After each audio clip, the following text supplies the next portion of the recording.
The 22nd of June, 1899, Volume 2. Louisa does not let Jesus sleep. This morning, my sweet Jesus wanted to continue to play his little games with me and to joke.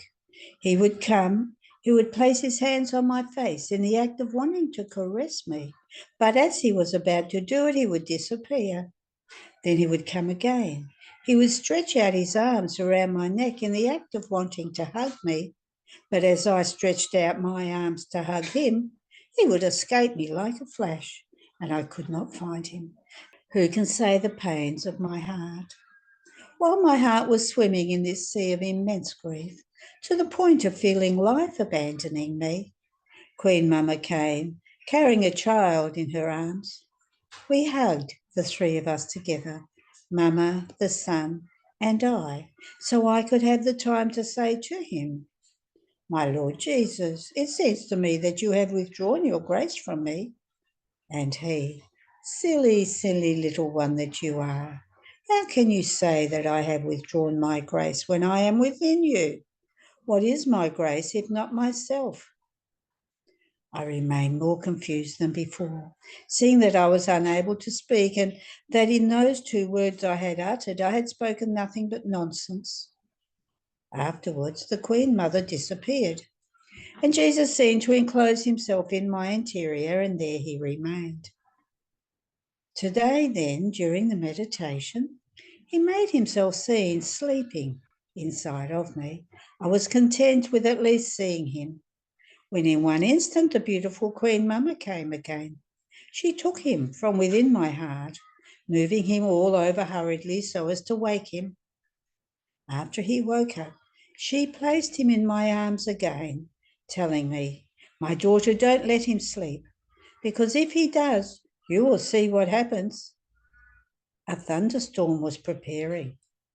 Half asleep, the baby stretched out his little hands around my neck, and clasping me, he said to me, my mama, let me sleep." And I, "No, no, no, no, my beautiful one. I am not the one who does not want to let you sleep. It is our Lady Mama that does not want it. And I pray you to content her. It is certain that nothing can be denied to a mama. And besides to that, Mama." After I kept him awake for a little while, he disappeared. And so it ended. End of the reading. The 22nd of June, 1906, Volume 7, a garment similar to that of Jesus. Continuing in my state of sufferings ever increasing, Blessed Jesus came for a little and showed me a garment, all adorned and whole, without seam and opening, suspended above my person. While I was seeing this, he told me, "My beloved, this garment is similar to my garment, which I have communicated to you by having shared with you the pains of my passion and by having chosen you as victim. This garment covers and protects the world, and since it is whole, no one can escape its protection.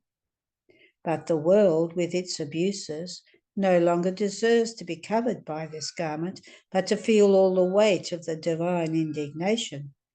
So I am about to draw it to myself, to be able to give vent to my justice, which has been restrained for a long time by this garment."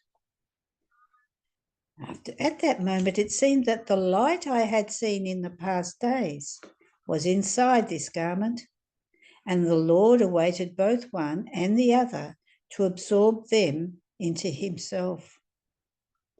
End of the reading. The 22nd of June, 1908, Volume 8.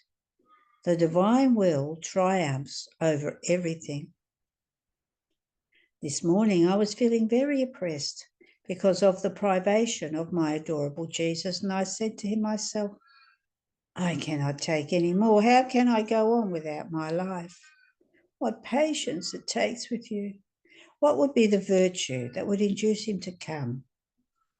At that moment he came and told me, "My daughter, the virtue that triumphs over everything that conquers everything, levels everything, sweetens everything, is the will of God, because it contains such power that nothing can resist it. While he was saying this, a road all full of rocks, thorns, and steep mountains appeared before me. Once all this was placed in the will of God, by the power of it, the rocks were pulverized, the thorns were changed into flowers, the mountains leveled. So, in the will of God, all things must have one same appearance. They all assume the same colour. May his most holy will be always blessed. End of the reading. The 22nd of June, 1920, volume 12. The sanctity of the humanity of Jesus was complete absence of self-interest. I was bringing the whole human family to my sweet Jesus, according to my usual way, praying, repairing, substituting in the name of all, for everything that each one is obliged to do. But as I was doing this, a thought told me, think about and pray for yourself. Don't you see in what a pitiful state you have reduced yourself? And I was almost about to do so when sweet Jesus, moving in my interior and pulling me to himself, told me, my daughter, why do you want to move away from my likeness? I never thought about myself. The sanctity of my humanity was total unselfishness. I did nothing for myself. Rather, I did and suffered everything for the creatures. My love can be called true because it is founded on disinterest for my own self. Wherever there is interest, one cannot say that there is a source of truth. On the other hand, the soul with no self-interest is the one who advances the most.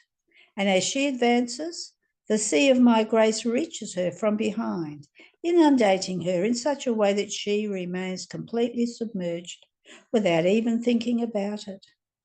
One who thinks about herself instead is last.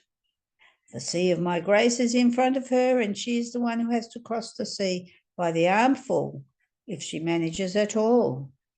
In fact, the thought of herself will create many obstacles for her, such as to strike into her the fear of diving into my sea, and she runs a risk of remaining on the shore.